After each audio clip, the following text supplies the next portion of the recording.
One of the things I love about you, Eddie, is that like when I watch your performances, there's something very specific physically that you do sometimes in all your performances. Like with Theory of Everything, you had the eyebrows. Danish Girl, it was the smile. Here, it's interesting. Like I feel like you're hunching forward a little bit and looking up. Can you talk about finding that physicality in the character? I always find that fascinating that you do that. God, I love people. They're so observational. What was interesting to me about Newt was not only was there written in the script by J.K. Rowling when you first meet him was that he has his own, he walks his own walk, she wrote, and he has a Buster Keaton-esque quality to him, which I found kind of riveting. So that was a lead in, but also I felt like he's a passionate guy, but also a guy that keeps himself to himself, and he has all the kind of strictures, I think I've just invented a word, or structures of kind of tailoring of clothes that are like a scaffolding, but at the same time he kind of hides within it, and he has this massive sort of flop of hair, which he kind of, it's his way of hiding, but in order to give him a vantage point on the world. So. Wow, that's amazing. That's really cool. I think so. It's like the answer is like he really thinks about his character before he plays it. He prepares.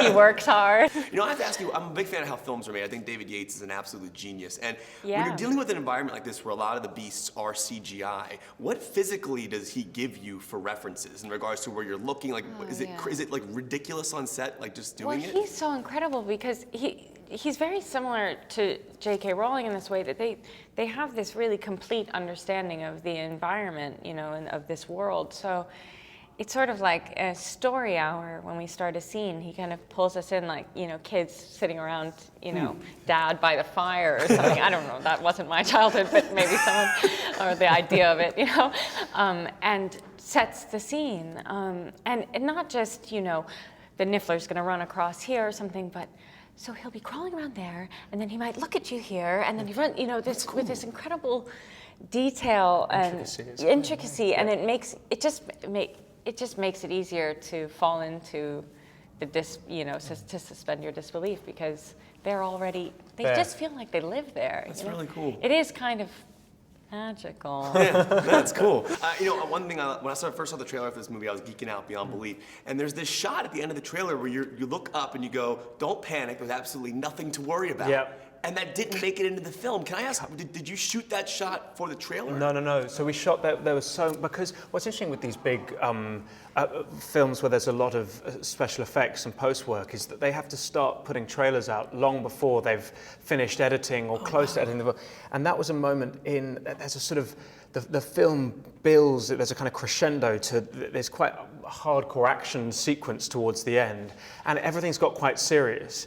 And in the script, it was something that read as kind of a moment of like, in the middle of this frenzy, Newt has a sort of moment going, don't panic, it's absolute, but I think when they got to the cut, it felt tonally wrong. Interesting. To have that moment because actually the stakes are too high at that point for him to have a timeout moment and be like, guys, it's cool. So you're right. I was well observed. But there's lots of stuff in the trailers and stuff that might be a little different in the film, which I think is fantastic because it just gives the audience more to see and then makes going to see the film fresh and new. I was geeking out about the wands. The wands were so awesome. You guys, I want to have those in my life. My wife has. Highly recommend. Really? Yeah, my wife has I think the Harry Potter one. How does it feel saying wife? I love saying wife. That's so cool. Dude, come on, it's awesome saying wife. It is great. It is awesome saying wife. Yeah, nice to see you guys. Congratulations to you guys. Thank you so much for being so. One thing I love about you is that you truly are a fanboy, which is really, really cool. True. And what is the key to keeping that suppressed when you're playing these? Because this is a character who's very internal. He's going through a lot of torture and struggle. Yes. And how are you keeping that fanboy? Because I know you're acting, but yeah. I'll tell you, it's somewhat like a valve. Remember in band class at school when the gross woodwind section would have the spit valve? Yeah. Remember they'd have to let out the spit valve onto like the gym floor? Gross. That's what it's like. That's what it's like. I have to let out the valve of fanboy and let it, and then bring it in. That's awesome. Focus, do some vocal warm-ups, get in the mode, That's cool. do the scene. Now, try not to, drift off and start playing with a prop or Right. staring at a set piece. That would be me. When we're supposed to be saying lines. Now, Credence is very internal, which I absolutely love about the character because you're such a wonderful actor where you get across so much internally without really having to say a lot. And I think it's a fascinating thing for actors to go down that path because, so what, for you though, like what is the key to giving such an internal performance and having us understand what you're going through as a tortured character? First of all, that's very sweet, and thank you. I mean that, for real. That's Yeah. very kind. For me, it's the body. All performance is the body. All art is made by the body. If we're a singer, we're dancing with our vocal cords. If we're an actor, we're dancing with a lot of the mechanisms. And for me, what I was interested in, or what I'm becoming more and more interested in, is like a lot of times in acting we talk about setting intention. So like, what is your character's motivation in this scene? Which is great and is important. But for me, what I'm becoming more interested in is, instead of intention, paying attention. And paying attention to the body, because that's the seat of all emotions, it's the seat of all experience, it's all we really know or remember, is being this body. That's awesome, man. I've been waiting months to ask you this question. I'm wearing Batman vs. Superman socks. Sick. I can't wait. I have to know, how are they filming the moments when Flash is going quickly? Are you like starting Wow, in you're trying to get the secrets No, right how now. do they do that? Like, cause obviously the Batman vs. Superman footage, we see you in that convenience store. What are you thinking about what are you curious about specifically? When Flash jumps from one spot to another really quickly, do you have to do the running yourself and then they speed you up? How do they do that? Sometimes they make me run. Which I was outraged because I thought, playing the Flash, this will be great. You can't see him running, so this is going to be No, they were like, no, Ezra, we need you to run. We have this enormous treadmill. I think that's called a tumblator. Oh my God. 25 feet long, goes up to 45 miles per hour, and it's bouncy like a trampoline. Dude, I'm geeking Pretty out. much a dream come true. And then they strap me into harness. We do all sorts of stuff. What we're creating is a vocabulary. It's a vocabulary where choreography meets visual effects, and what we're trying to implement is a wide diversity of tactics of how we create these moments. And I don't want to give away too much, but there's a lot of the Flash is his perception. Yeah. So there's how fast you're moving. It's like, you know what the moment is?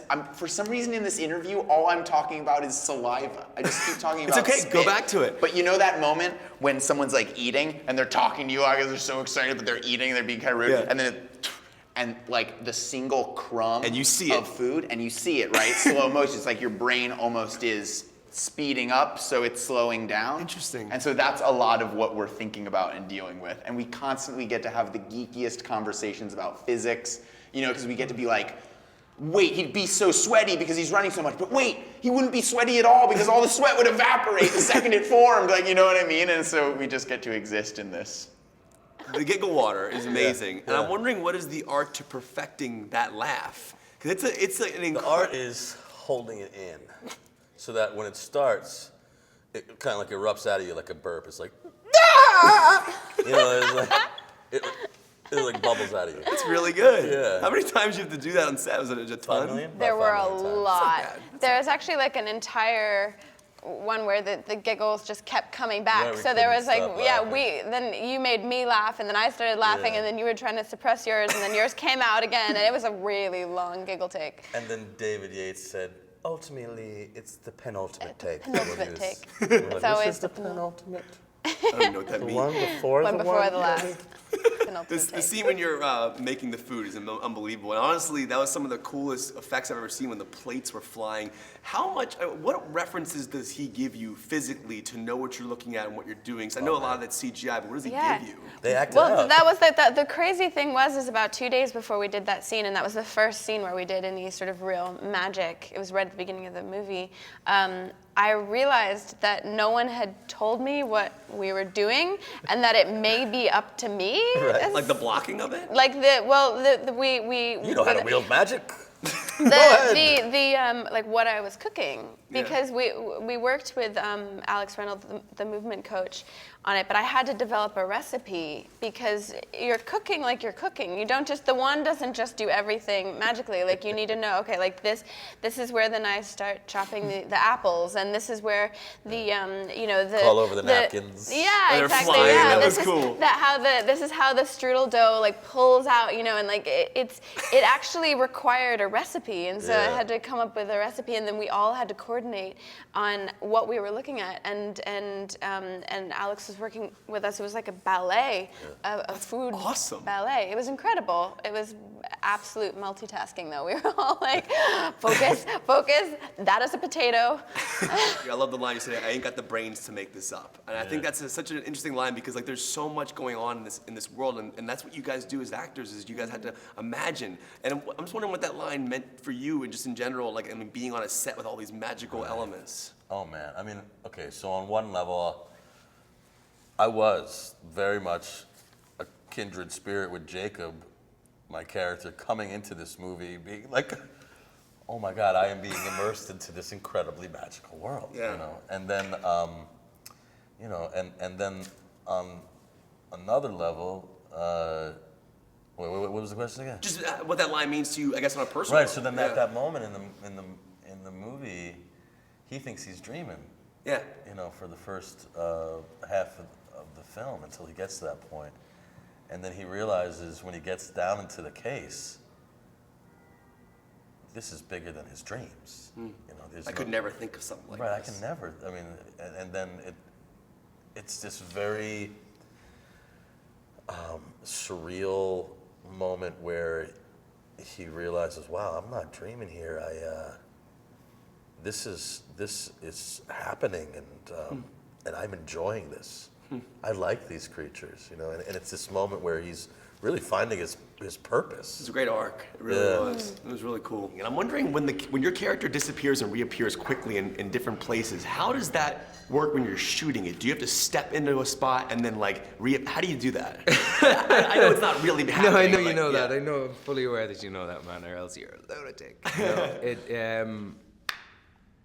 If I remember correctly, you might just hop like a foot or two, or just quicken your pace a little bit. Just try and give the guys who are gonna put the special effect in after the fact some little marcation, That's awesome. I was wondering how you, when you... There's so much of the stuff they take care of. You just do whatever you're going to do, and then let the wizards, who are the true wizards, behind the computers, take care of it after the fact. That's really cool. Now, over the years, I've watched Harry Potter films. My personal favorite was Prisoner of Azkaban, because I love Alfonso Cuarón. I think he's an absolute genius. Is there a particular one of the 8 that you absolutely loved? No, not really. I mean, having followed them all and having watched every single one of them, the last one just got me because it was the punctuation. It was like Toy Story 3.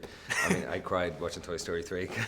Me too, man. I really did, man. I found it very emotional. And I found the end of this saga and the end of this epic tale that took place over whatever it was, 12 or 14 years, the Potter films, to be quite emotional at the end of 8. Besides Toy Story 3 and The Last Potter, are there any other go-to cry movies you have? What else has made me cry? Marley and Me for me. Marley and Me, Turner and Hooch. Kramer versus Kramer. Kramer versus Kramer. You ugly cry in that. Oh my God! Yeah, ugly cry. I get ugly like cry. Boo-hoo cry. Ugly. Obviously, I love the concept of the movie that you did called The Lobster, where the humans can choose what animal they want to turn into. And I'm wondering, what animal do you think Percival Graves would choose if he was in The Lobster? What animal? It's probably too on the nose. I would say a panther. Yeah. Yes. Yeah, panther. I want to see this happen. That would be awesome.